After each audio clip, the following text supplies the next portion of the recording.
I'll tell you, the first time that it happened to me was in second grade. And my second grade teacher, by the name of Mrs. Vogley, came up to me and said, Chris, how far back can you bend your fingers? And I thought, what a weird question. And I went like this. And she went, and her jaw hit the ground. You know, I had never realized until I was in second grade that being double jointed was abnormal. And she had realized that was different. I realized it again, by the way, when I got to high school. And as summer would approach, all of my buddies would be talking about the exciting plans that they had for summer, like whether they were playing travel baseball or they were going to go on a family vacation or spend time with their girlfriend or boyfriend or whatever. And all I could think about was how excited I was to go to Kansas City for 2 weeks for debate camp, which is a real thing, where I would sit in a library for 6 hours a day studying the regulatory patterns of hydroelectric facilities. Awesome, yeah? I also carried a briefcase to school, by the way, just in case you were curious. And even now, and I don't know if you've noticed this or not, but some people have started to notice that even like Pastor Philip and I are a little bit different. Like, for example, he wears glasses. That's actually the only difference. I don't know if you realize that or not.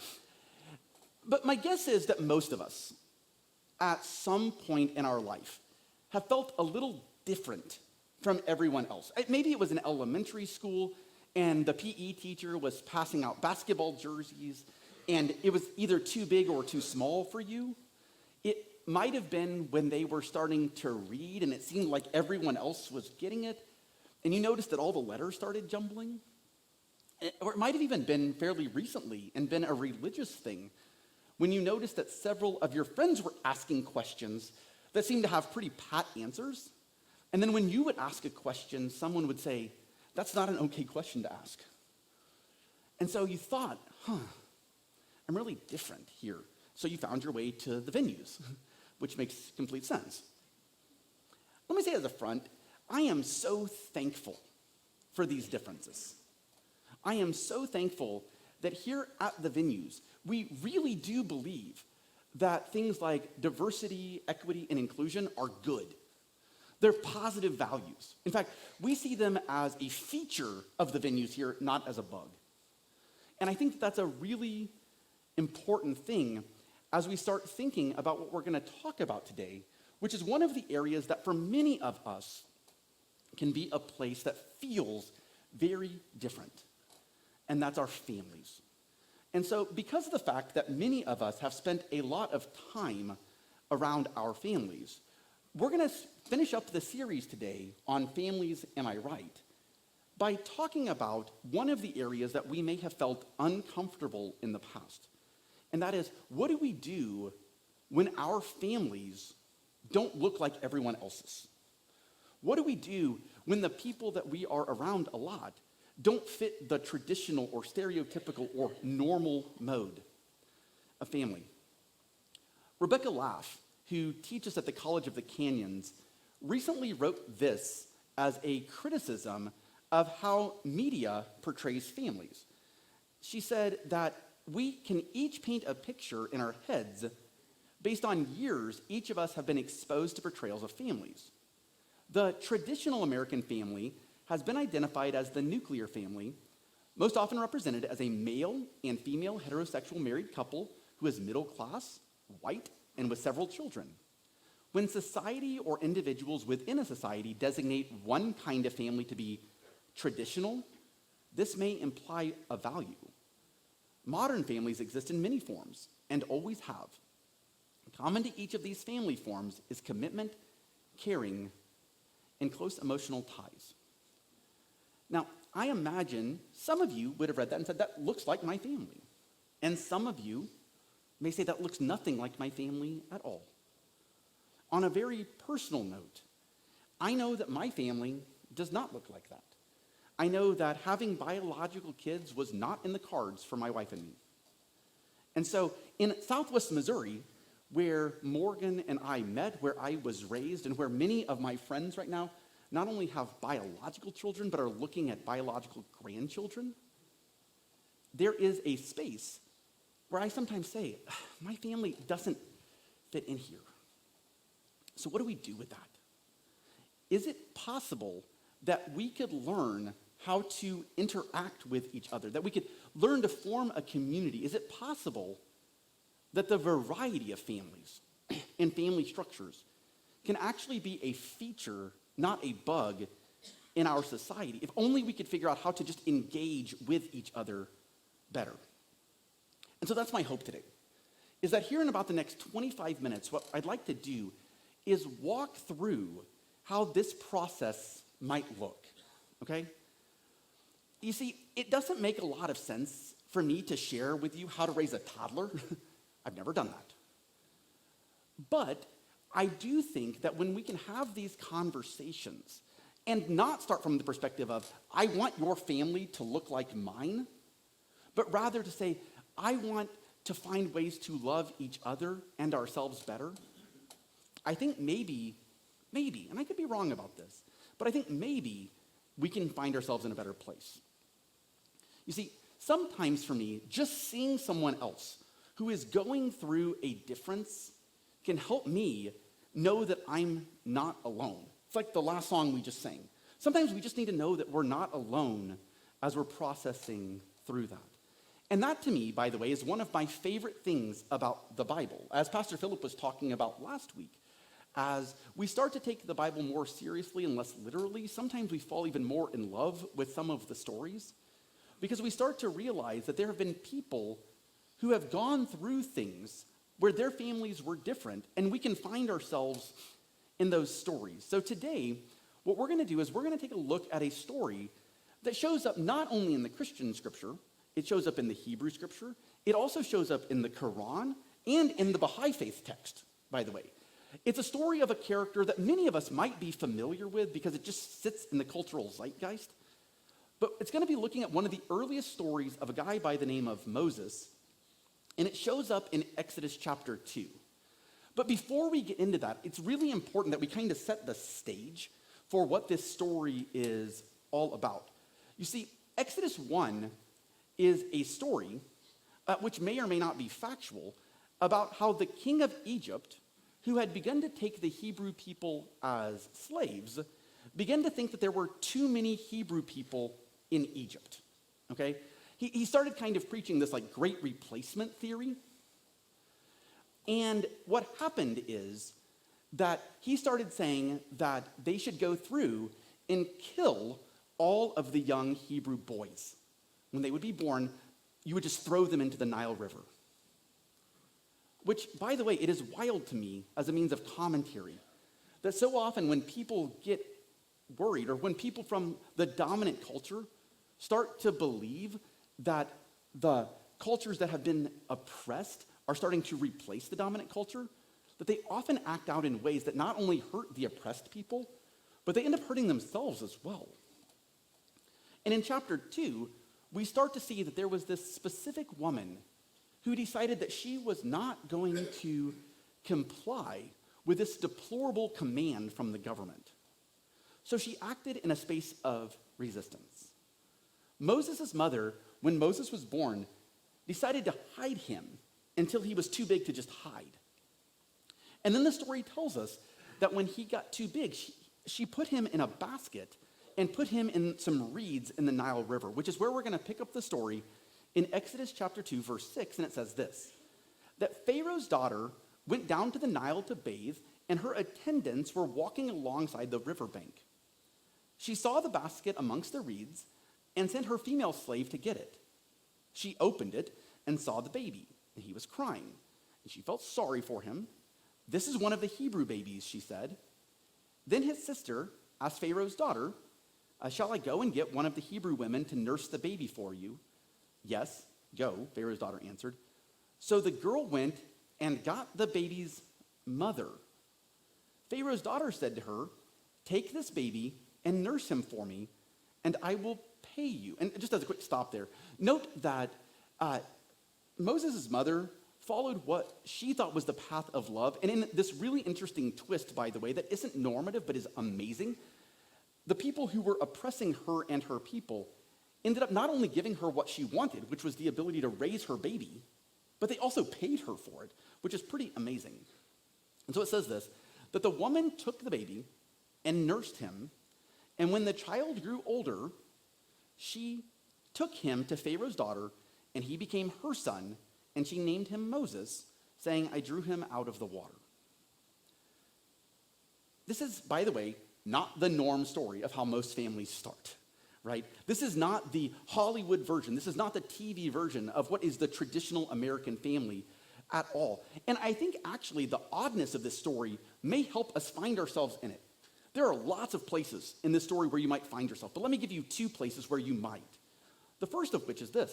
You might find yourself right now saying, there is this world that seems to be oppressing multiple different types of families that I care a lot about, saying that this family should not exist, or this family type should not exist, or this type of family should be deported. And you might be here, and you are worried that the government is going to say that your family isn't valuable. So I want you to hear in this story, there's a place in the story where you can find yourself and find that God's love in there, and that the love of people around you is actually a conquering love. A second place, which is completely different, but also is a place where we could find ourselves, is this. This story is about multiple families who have raised one kid together, right? And I know that here at the venues, we have lots of different families who are parenting children in all kinds of different varieties of ways, right? We have adopted families and foster families and all kinds of different families who raise kids in multiple households. And I think that as we read through the story, as we look at this story, I think that we can see ways that we can process this where we are, where we can read ourselves into that story. But before we get to that, I want to share something from the stage that I think you might need to hear. And if this is the central thesis and this is the only thing that you hear, that's okay. And that's this, that your family, whether chosen or birth, in whatever form it takes, yesterday, today, or in the future, is completely valid as long as it helps you love yourself and others better. Yeah, you may never have heard that before, by the way. And so if not, you need to hear that. That your family, whether chosen or birthed in whatever form it takes, yesterday, today, or in the future, is completely valid as long as it helps you love yourself and others better. I am so thankful for the huge variety of families that we have here at the venues. I am thankful for the families that look like the traditional family, that have a mom and a dad and kids. I am thankful for the families that are single people who have chosen a family around them and live life together with them.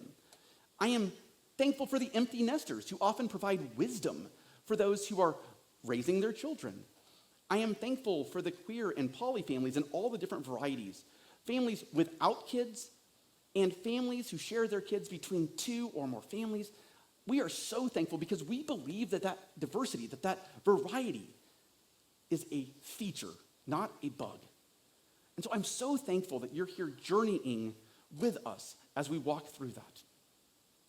But it does not mean it's easy. It does not mean that the path is comfortable when you feel like your family is the outsider. And that's the first aspect that I want to walk through with this, and that's this, that oftentimes it helps to name your difference. That oftentimes it helps to name your difference. You know, in the Old Testament, which is where this story came up, naming conventions were really important. Whether it was characters like Abram changing his name to Abraham, or different people trying to name God, there are all kinds of stories throughout the Bible where it says things like, so-and-so was named such and such because of blah, blah, blah. And it meant this, right? Naming conventions were really important. Sometimes here now we name people because we like the sound of the name, right? In fact, this is something that has recently become a phenomenon. As the weather here in Missouri changes like every 3 seconds, one of the things that I found interesting recently has been the way that some states have taken to naming conventions for some kind of random things. Like, for example, a bunch of states have been having naming contests for their snowplows. Here were some of the interesting ones to me that I thought were fun. Plowy McPlowface. My personal favorite, by the way, which is Control Salt Delete. You're a Blizzard Harry. The Big Leplowski. Snowy Wan Kenobi. Melton John, and Fleetwood Mac. I think those are brilliant names, by the way. Brilliant names. But sometimes the names aren't just funny, right? Sometimes they have a deeper meaning. And for Moses, when they gave him this name, Moses, it was really important.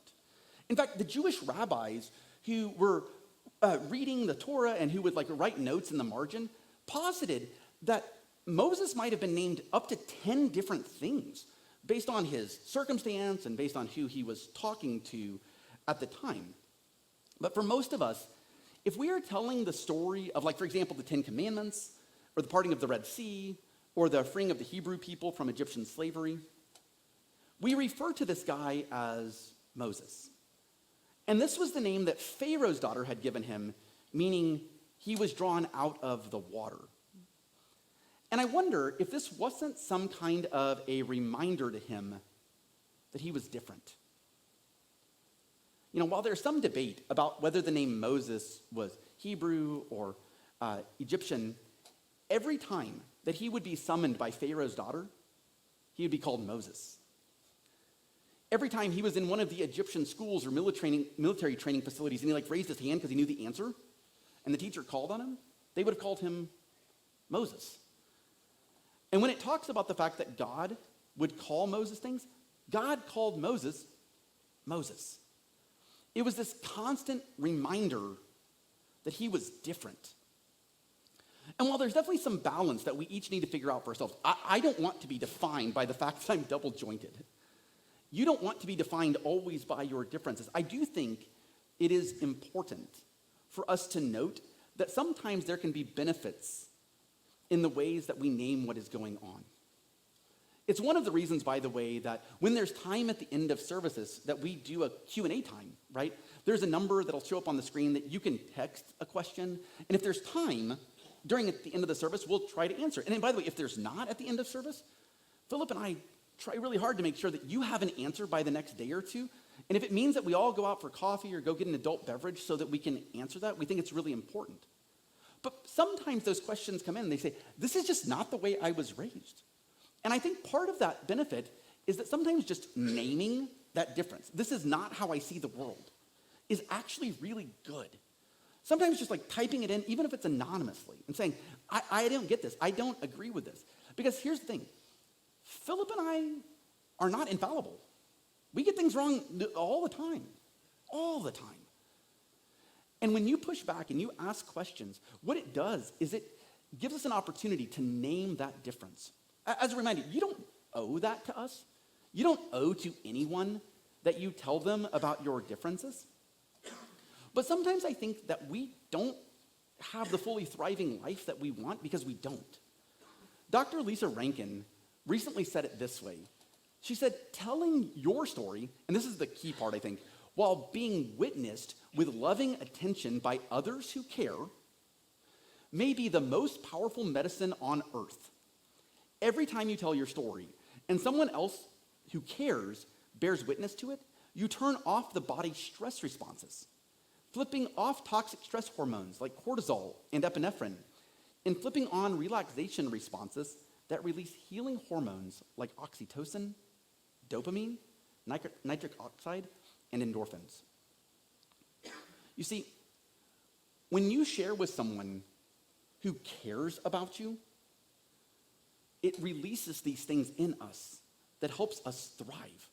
And when you are the person who is that caring person, I know sometimes it can be easy for us to be it'll all be okay, this is part of God's plan, or some kind of platitude. But let me help you reframe that maybe and think, this person is taking care of themselves, and I have been honored enough to be the doctor in this situation by just bearing witness to it. That is an incredible honor that we get to see when we have been trusted with that. One of the things that I love about working with Amy, who is our kids venue director here at the venues, is that she has a background working with families who have children with disabilities.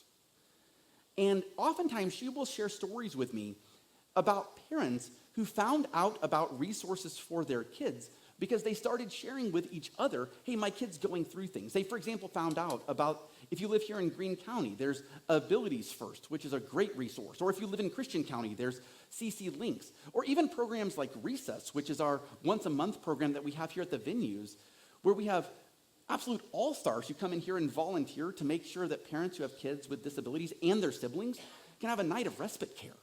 It's incredible. But just sharing those things can make an opportunity where you feel like you're not alone. You know, if you, like me, are in a space right now, my dad, a couple of years ago, was diagnosed with dementia. It's awful. It sucks.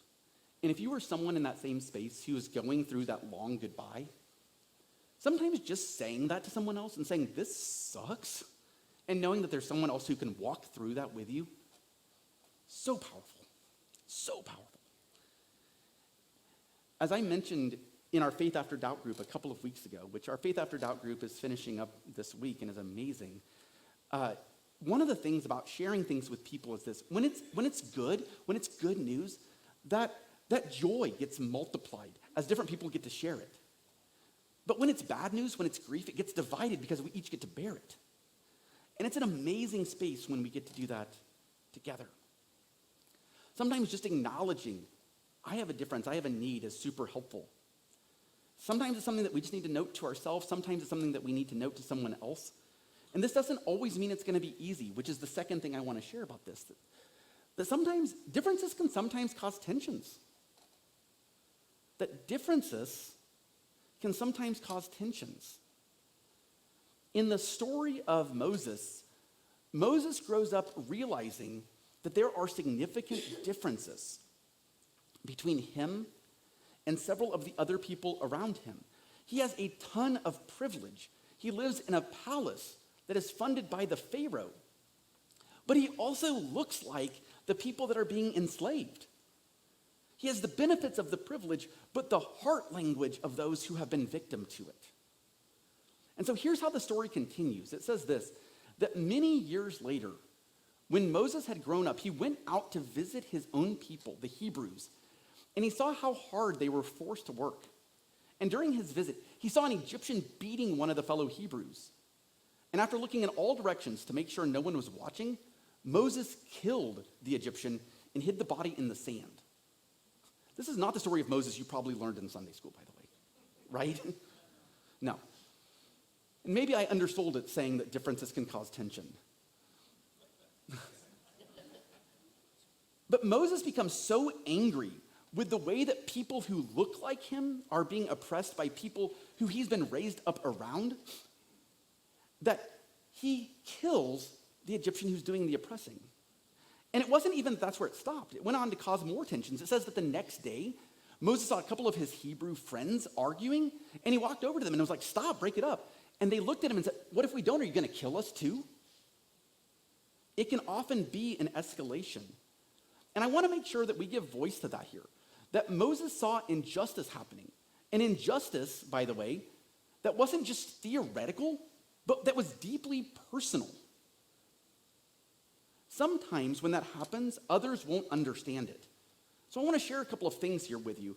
The first is this, that when an issue is personal to us, it tends to set the stage for escalation. That when an issue is personal to us, when your family is impacted by the ICE deportations, it becomes a situation that you just cannot help but fight and escalate. And that sometimes, even those like your family who you would think would understand may not. You know, even though there are so many similarities between us, sometimes the differences that we have in our families can cause significant conflict. You know, on a kind of humorous level, you and your family decide not to have kids, and the first couple of holidays thereafter, they say, when are you going to have grandkids for me? And it's kind of funny the first 2 times, and then the 57th time, it's awful. Or you're a single person, and everyone you know tries to hook you up with the nice boy or the nice girl, and you know it's not done out of malice, but it still hurts. And sometimes those tensions can cause conflict, even internally, that we have to be able to move along to love each other better. When Morgan and I lived in Tucson, we were part of a connection group that was one of the most life-giving groups that I've ever been a part of, but it almost never got started. Because when it first got started, the person whose house it was being hosted at decided to start it at 6 o'clock at night with dinner, and then we'd meet at 6:30 for a study, try to be done at 7:30. But Morgan and about half the group worked on the other side of the city and didn't get out of work until 5:30, which meant that the fastest that we could get up there was like 6:30, 6:45. And there were some of the families who had young kids who needed to be in bed by 7:30. And so even though there was no intentionality of being in conflict, we found each other at tension because they wanted to leave early and we couldn't get there till late. And so what we ultimately decided to do was just to break into two groups. We'd have one that started at 7:30 and one that started at 5. And what happened because of that is that we looked at each other and we said, I love you enough to acknowledge your difference and be okay with us moving through this together. When we'd see each other on Sunday mornings, it was awesome. But we chose to sacrifice for each other to love each other better. You see, we could have continued to get frustrated with each other, to try to find a middle place where we would have all been frustrated, or we could make a change. And let me be really honest. Sometimes the differences in our families, the things that are important to us as individuals, are important enough to stand on and say, I love you enough to not fight over this. I love you enough to transition to people on this. But it doesn't ever mean that it's an excuse not to love people. I love what Amy, by the way, posted this week. It was a great reminder of this meme, and it says this: we should normalize caring about people who are different than you. Full stop, by the way, right? We should normalize caring about people who are different than you. If your family structure looks different than me, I still love you. Yeah, thank you. You should, and please, thank you. Love each other and normalize it. Just care for each other. Give each other that modicum of hope and dignity that we can do. Not only because it's the right thing to do, but also because it's beneficial. And that's the last thing I want to share is this: that differences can also be a precursor to extreme strength. That differences can be a precursor to extreme strength. It is pretty clear that the world that Moses grew up in was extremely privileged. He had the best schools. He had the best military training. He had all of the benefits and all of the privileges that you could have. But all of this happened while he looked around and saw people who looked like himself being oppressed. Sometimes those differences, though, can lead to benefit. When the New Testament writers wrote about Moses, here's what they said. It said, Moses was educated in all the wisdom of the Egyptians and was powerful in speech and action. If you go on to read the stories of Moses in the Old Testament, it talks about how he was able to help free the Israelites who had been enslaved. I imagine that he might have used some of his training, in addition to the miracles that it talks about, whatever those look like, that he had received from the military training in the Pharaoh's schools to defeat the Pharaoh. And whenever the Israelites were roaming around for 40 years in the desert, I wonder if he didn't use some of the leadership skills that he had learned from the privilege, where he was a little different, to be able to lead them effectively. You know, while it's not a perfect metaphor, I do think there is something similar to the ways that diverse families can be a strength and the ways that cognitive diversity can also be a strength for some people. The CEO magazine recently reported that there is an increasing evidence that forms of cognitive diversity, including dyslexia, present CEOs and C-suite executives with a unique set of skills that enable them to lead companies to success. Richard Branson goes as far as saying that if he did not have dyslexia, he wouldn't have established Virgin and been able to bring the company to the position it reached today. As a side note, this does not mean that in order for someone to be worthy, that they have to be a CEO or win a Special Olympics medal. It does not. People are worthy and justified of loving just because they exist.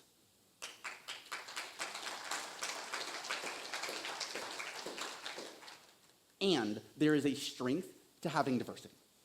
There is a strength that Richard Branson says, look, I wouldn't have done the things. I wouldn't have created the airline company. I wouldn't have created the phone company. I wouldn't have created the intergalactic, whatever he's doing now, thing, if it had not been for the fact that I was a little bit different. You know, maybe it's entirely possible the reason that we don't see the strength in this is because we don't see the ways that differences function. One of the most common memes that you will ever see on social media started in 2011 with The Office, when Pam was shown two pictures of the exact same picture and told by corporate, "What's the difference?" And she says this: "They're the same picture." She couldn't see the difference. Maybe we are trying so hard to be efficient that we miss the beauty of differences. It is easier to have conversations with people who agree with us. It is easier and faster. But maybe sometimes efficiency isn't the point. Maybe love is. Maybe it's okay to slow it down and just see the differences that we exist in. One of the things that I learned slightly after Miss Vogley told me that I had really large hands is that it was going to be really hard for me to find gloves. It also means that I jam my fingers all the time. I jammed them writing when I was a kid. But it also meant there were strengths, right? I was the first kid I knew who could palm a basketball. I was 8. I could also palm a basketball backwards, which was pretty awesome. And I think it's appropriate that Paul often uses the body as a metaphor for the church. Sometimes our hands look a little different, but they're strengths. For Morgan and me not having biological kids, it gives us space to be able to volunteer and give everything we have to kids or to other people and come home and know that we don't have to take care of our own. It also means, by the way, that we've had extra rooms to where we could host exchange students, like our exchange daughter, Yulia, who's awesome, by the way. And if you haven't met her, by the way, you're missing out. Or when we had a friend who was going through a rough breakup and needed a place to crash for 6 months, we had an empty room. And we said, "You can live here, rent-free." We wouldn't have had that option if we'd have had biological kids. And I don't know what that looks like for you. You might have had differences that are completely different than mine, and that diversity is good, by the way. I don't know what the difference is for your season. I don't know where it is for your life. But here's what I do know. And I want to finish with this. I actually want to share one more meme with you, and that's this. When it comes to the differences of ourselves and our families, I think this is the way that God sees those differences. It's 2 pictures. It says you and absolute perfection, and I think God says they're the same picture. That you and your family, when God sees them, when the Christ in all of us echoes, they are the same picture. That you and your family are absolute perfection.